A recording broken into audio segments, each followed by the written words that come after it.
کہ اللہ رب العزت جس انسان سے محبت کرنے لگتا ہے نا 360 خصلتیں ہوتی ہیں.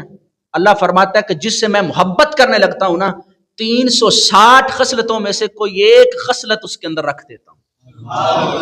کوئی ایک خصلت اس بندے کے اندر رکھ دیتا ہوں. صحابہ کا مجمع اور میرے آقا اس بات کو بیان فرما رہے ہیں. صحابہ کے چہرے کی طرف دیکھ کر میرے آقا نے فرمایا 360 خصلتوں میں سے ایک خصلت اللہ اس بندے کے اندر رکھ دیتا ہے جس سے اللہ محبت کرنے لگ جاتا ہے.